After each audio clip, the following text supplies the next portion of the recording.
Attack one, attack all. The United States and its allies have closed ranks swiftly against the international terrorist threat. An attack one is an attack against all. We're broadcasting from Europe in this program, along with thousands of others. We were turned back in mid-flight over the Atlantic after the events of Tuesday. How long will Allied unity last? What can NATO do to deter terrorism? We'll ask Dr. Henry Kissinger, also stranded in Germany, one-on-one.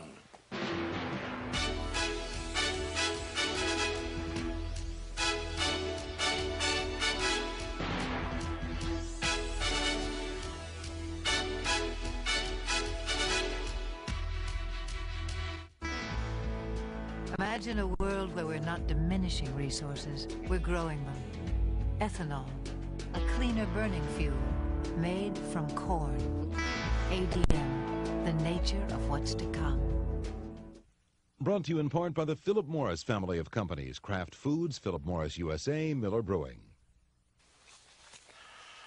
Dr. Kissinger, Congress convenes on Wednesday, and it is said that Congress will seek a declaration of war against terrorism. Do you believe Congress will do so, or do you think it's a good idea? I think it's a good idea. I don't think it's essential one way or the other as long as we conduct a war against terrorism.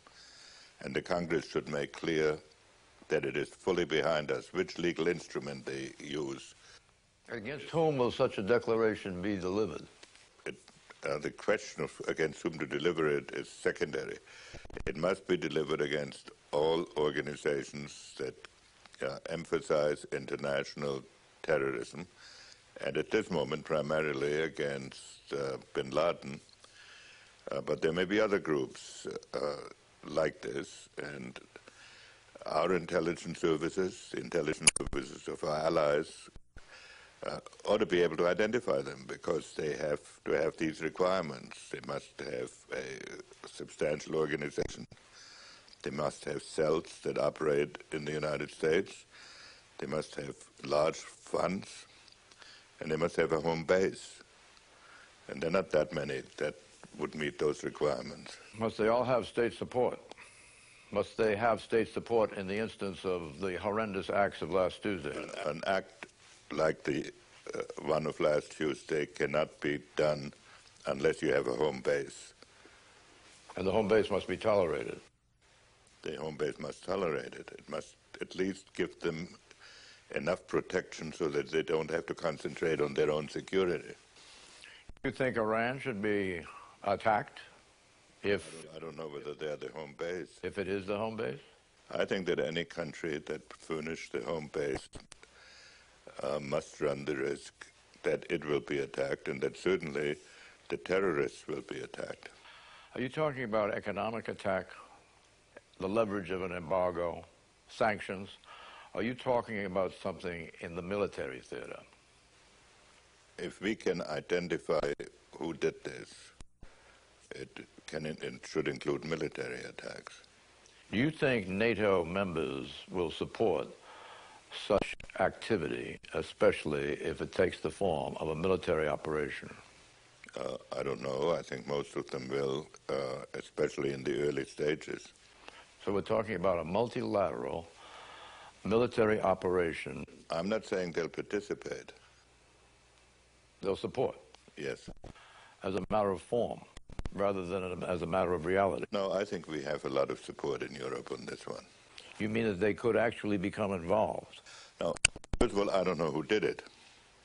And I'm in no position to say what kind of action should be taken. I said we should be ready to take military action.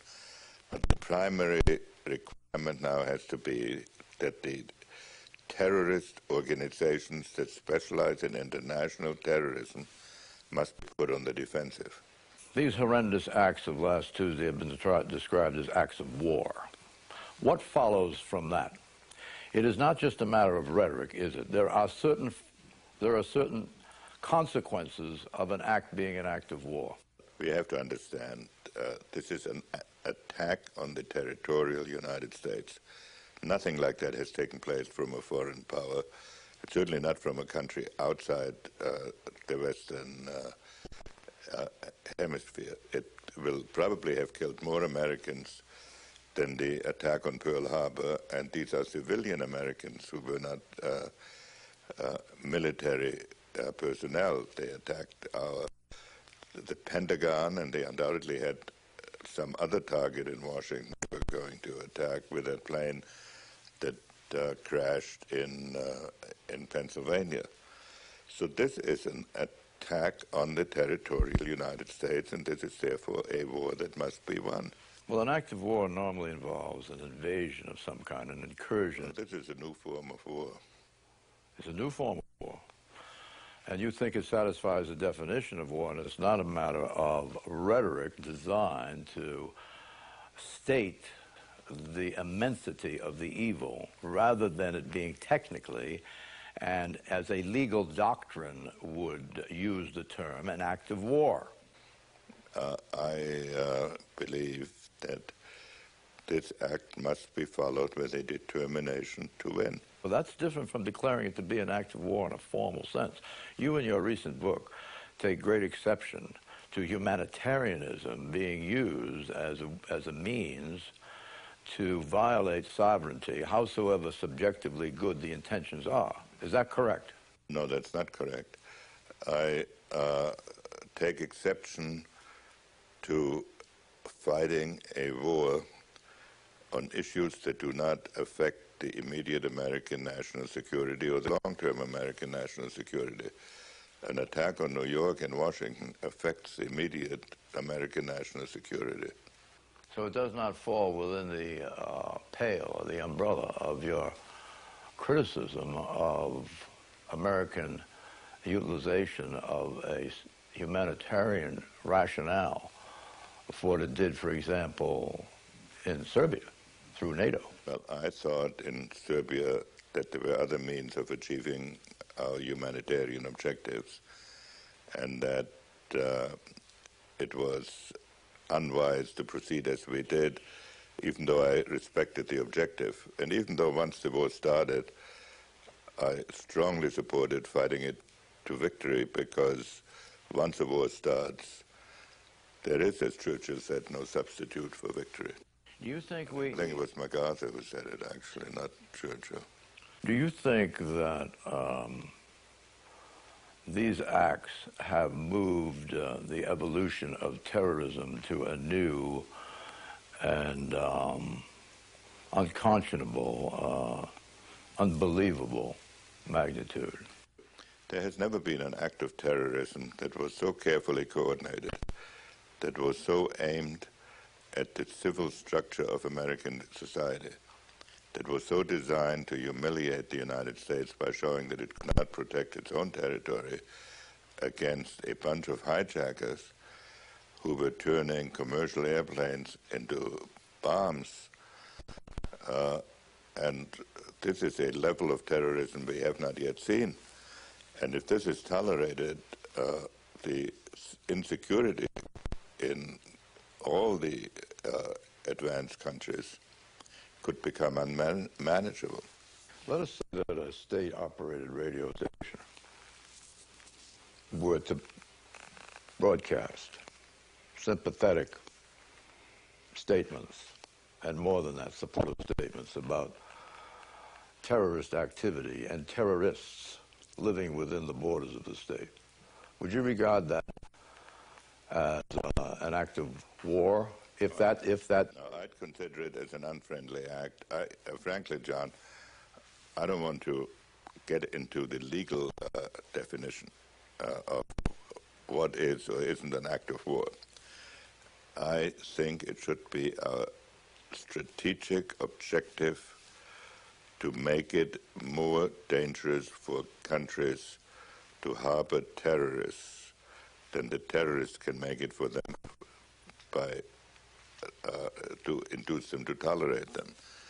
And I cannot believe that this is beyond our capacity. Do you think that the horrific events of last Tuesday signify a massive failure of intelligence in the United States government? You know, whenever something goes wrong, one blames intelligence.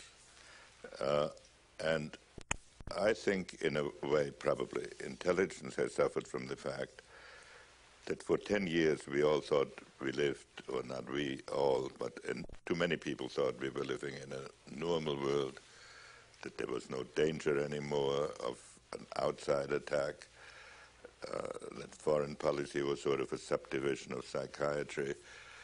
And so thinking all of this, it could have affected the intelligence services. Secondly, I believe that it never occurred to anyone that terrorists would use this particular means. I've heard talk about suitcase bombs and car bombs, but it was always thought that the bombs would be carried into the country, at least from what I've heard. And it may also be that cuts in intelligence services and the lack of respect that has been shown to some of the kind of operations. Covert action? For covert actions. All of this probably has combined, and so I don't find it in my heart to blame the intelligence service. And over-reliance on technical means. Technical spying, espionage, rather than human espionage? Yes. Islamic fundamentalists, extremists, are not afraid of punishment. No. Death is heaven to them. Right. So they are undeterrable. No. Why? But any one of them may be undeterrable. Any 10 of them may be undeterrable. But this thing was planned. It must have had 100 or more people involved in it. So you want to attack on that level? Absolutely. You want to attack their money. You want to attack their base. Exactly. And whether they have the motivation or not, it won't make that much difference because they will not have the instrumentality to affect their evil. Precisely. And I hope that if other governments get concerned enough about what we might do, they might make it very difficult for them to operate. And if they can't operate, if they have to stay alive, they have less and less margin for planning their terrorism. Our current opinion is that the terrorists were entirely rational and well-trained. By their standards, they were rational. What was their provocation? There was no particular. Their provocation is our existence, not our policies. Really? What is their perceived, by them, provocation? I think they perceive that America is the great, they say this, they say America is the great Satan, that America assaults the essence of the Islamic world. And they are sort of an expression of the humiliation that the Islamic world has suffered for several centuries now, having had such a glorious earlier history. But we should be very careful, we Americans and our allies, not to turn this into a clash of civilizations, and not to say it's Christianity or the West against Islam. This is a fight against radical Islam that betrays the ideals of its own religion. Because of the mystique of anti-Western, anti-materialism that it lives by. Because of the total disregard for human life. Are you saying that these acts are unconnected with Palestinian efforts to seek a statehood and to resolve with their own means the logjam that exists? I do not think that what Laden represents is primarily caused by the Palestinian-Israeli conflict. That is more aimed, that originates more about his perception of the American role in the Middle East, American and Western capitalist civilization. But in any event, if we begin to alter policies in response to terrorism, we will be living in a very terrorist world. Many Palestinians and many Arabs complain about our policies. But it is also true that whatever territory Arabs have regained and whatever progress has been made in peace has been owed largely to American pressures. Well, what they're complaining about is the ongoing